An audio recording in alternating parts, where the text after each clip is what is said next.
Bhargav case ఏమైంది? ఏమిటి అంత ఇంట్రెస్ట్? ఒకసారి ఇంటికి పంపావు కదా. నువ్వేం తెప్పడక్కర్లేదు. నేను చిన్నప్పటి నుంచి పెంచాను కనుక నెలకు 10,000 రూపాయలు ఇస్తున్నాను. నాకు అవసరమైన వాళ్ళ దగ్గర నేను పంపిస్తాను. నేను ముట్టుకున్నానా? కూతురులా పెంచావు, నన్ను ముట్టుకుంటే నీ కళ్ళు పోవా? ఒప్పుకున్నావు కదా కూతురు లాగా పెంచాలని. కూతురు దగ్గర కూడా ఇలాగే పంపిస్తావా? ఏ కోపం వచ్చిందా? పారాయి మనిషి కన్నదాన్ననేగా నన్ను పావులా వాడుతున్నావు. నీ బిడ్డలిద్దరూ విదేశాల్లో పై చదువులు చదువుకోవాలి. నేను మాత్రం నీ పని చేసి పెట్టడం కోసం పోలీస్ అధికారులకు, ప్రభుత్వ అధికారులకు బానిసలవ్వాలి. అంతేగా? ఏమిటి నోటికొచ్చినట్టు పేలుతున్నావు? ఆ రోజు నా చేతుల్లో నీ బాబు చచ్చాడన్న సానుభూతితో నిన్ను చారదీశాను కానీ లేకపోతే నువ్వేమేదనవే? ఏ గంగలోనూ మునిగి చచ్చేదాన్ని. ఆహా, చూస్తూ ఉంటే నీలో ఏదో చాలా గొప్ప మార్పు వచ్చిందే. ఎవడి ప్రేమలోనే పడ్డావా లేకపోతే ఎక్స్‌పార్టీ వాడి వల్ల పడ్డావా? ఒక మహానుభావుడు నా కళ్ళు తెరిపించాడు. ఆ మహానుభావుడు పేరు భార్గవేనా? అవును. అన్యాయంగా ఆ మనిషిని మీరు జైలు పాలు చేశారు. పిచ్చి పిచ్చి వేషాలు వేయకు. నా పేరేం రాజరాజ నరేంద్రుడు కాదు, సారంగధర చరిత్రను తిప్పి రాయించడానికి.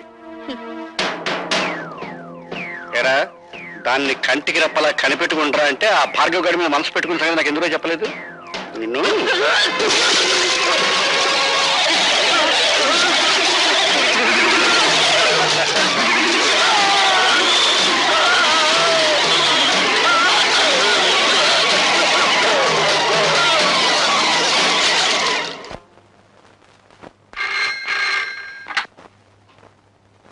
హలో, నేనమ్మా లత.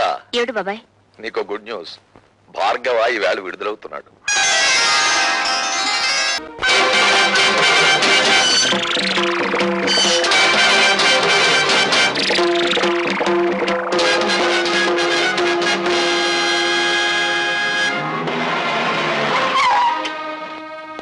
Welcome mister Pratap Rao. నాకు పుట్టినరోజు శుభాకాంక్షలు చెప్పడానికి వచ్చారా? పుట్టినరోజా? Of course. జైలుకు వెళ్ళక ముందు ఈ రోజు నా పుట్టినరోజు కాదు, కానీ ఈ బందికాలంలో నుంచి బయటపడ్డ ఈ భార్గవ్కు ఈ రోజే నిజమైన పుట్టినరోజు.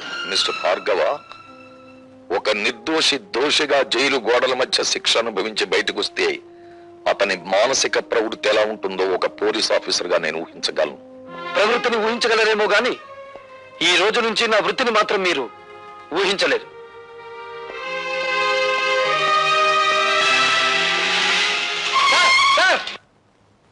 Sir, good morning sir.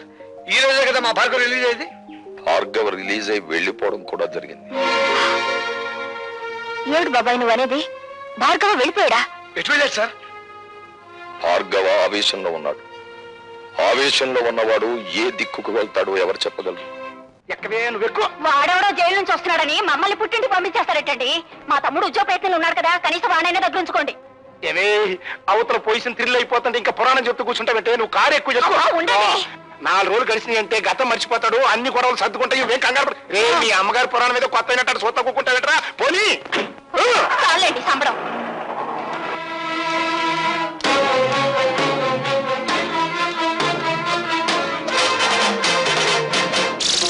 అందరినీ పంపించేశావా?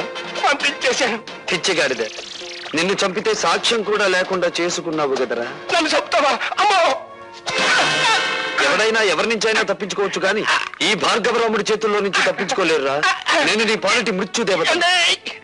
నన్ను చంపి చేయకండి బాబు, క్షమించండి. క్షమిస్తాను. విధ్వంసకాండ పూర్తయ్యాక విశ్రమిస్తాను.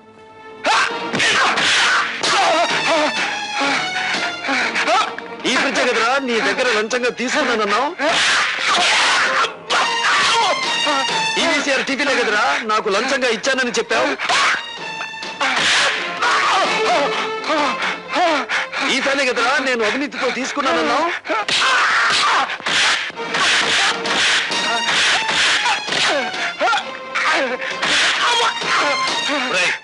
డీసీపీ ఫోన్ చేసి నేను నిన్ను కొట్టానని చెప్పి వద్దులండి చెప్పింది చెయ్యి.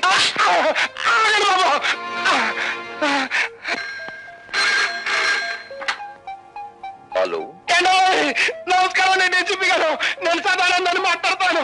ఆ భార్గవ్ గారు నా ఇంటి మీద పడి నన్ను తుక్కురాజుకుంటానండి. షటప్. ఇంతకు ముందు కూడా ఇలాగే అబద్ధాలాడి అతన్ని జైలు పాలు చేశారు. ఇంకెప్పుడు ఇలాంటి తప్పుడు రిపోర్ట్లు ఇవ్వకండి. ఏమన్నాడు? నమ్మట్లేదండి. కరెక్ట్. నమ్మడు కాబట్టే ప్రతిరోజు వచ్చి నిన్ను తని వెళతాను. రోజునా? అవును. వినపెట్టింది.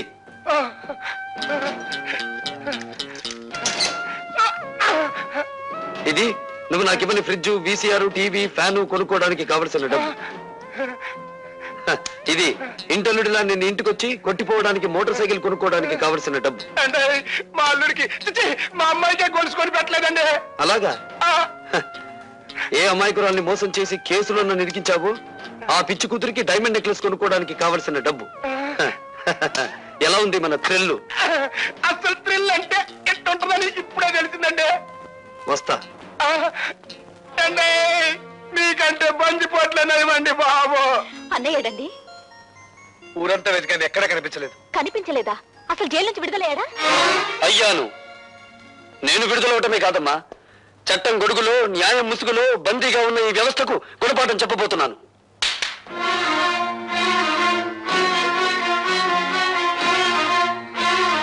ఈ వస్తువుల్ని లంచంగా తీసుకున్నానని ఒక రోజున ఈ ఇంట్లోనే ఈ చేతులకే సంఖ్యలు వేశారమ్మా. అదే వస్తువులు ఇప్పుడు దౌర్జన్యంగా తెచ్చాను. అడిగే దమ్మున్నవాడు లేడు, ఎక్కడ పని ప్రశ్నించే హక్కున్నవాడు లేడు.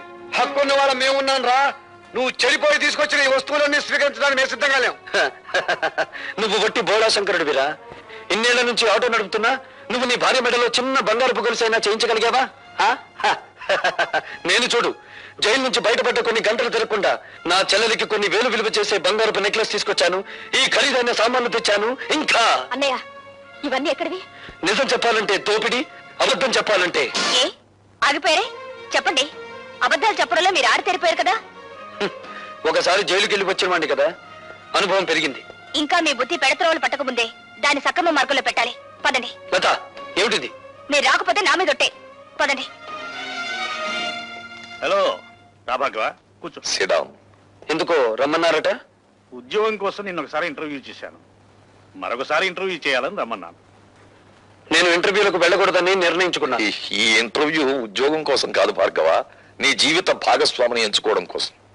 అంటే మా అన్నయ్య కూతురు లతను నీకిచ్చి వివాహం చేయాలని పెద్దలు నిర్ణయించారు. ఈ పెళ్లికి భార్గవ ఇష్టపడటం లేదు. భార్గవ, నీ సమాధానం అనాలోచితంగానో ఆవేశంగానో చెప్పింది కాదు. సునీతపు త్రాసులో బంగారం తూచినట్టు తూచి నిర్ణయించుకున్నది. భార్గవ, నువ్వు తీసుకున్న నిర్ణయానికి నీ బంగారు భవిష్యత్తు ఏమవుతుందో ఆలోచించావా? బాగుపడుతుంది. భార్గవ, అవును సార్, లత తండ్రి దగ్గర ఉద్యోగిగా పనిచేస్తూ నేను లంచగొండిగా అరెస్ట్ అయ్యాను. లత పిన్న తండ్రి నన్ను కోర్టు నుంచి జైలుకి తీసుకెళ్లాడు. సంఖ్యలు వేసిన ఆ చేతులు ఈ కాళ్ళు కడిగి కన్యాదానం చేయించగలవా? అంటే మేము నిన్ను కాపాడలేకపోయినందుకు దాని జీవితాన్ని నాశనం చేస్తావా? లేదు, నా జీవితాన్ని నాశనం చేసుకోవడానికి సిద్ధపడ్డాను. నేను ఎక్కి వెళ్లాలనుకున్నది పూలరథమైతే లతను నిస్సందేహంగా నాతో తీసుకెళ్లేవాడిని. కానీ నేను నడవబోయేది ముళ్ళకంచం మీద. లతను అందుకే నాతో తీసుకెళ్లలేకపోతున్నాను.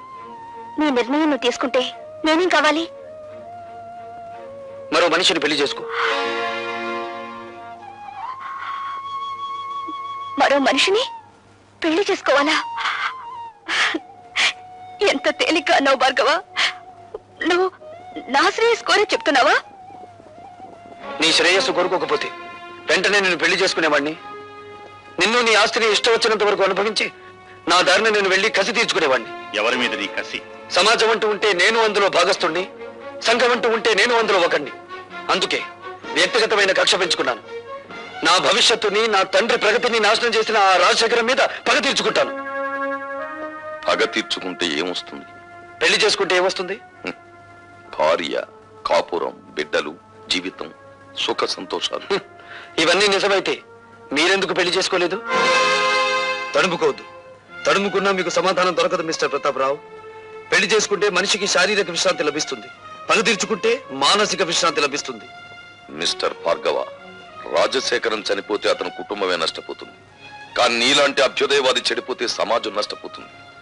సమాజానికి అవసరమయ్యే నీలాంటి వ్యక్తులు దేశ ప్రగతికి అడ్డుపడకూడదు. ఇప్పుడు నాకు దేశం కంటే ముందు తండ్రి ఆత్మశాంతి ముఖ్యం. దానికోసం ఏదైనా చేస్తాను. అదే ఆఖరి మాట. కొత్త జీవితానికి మొదటి మాట.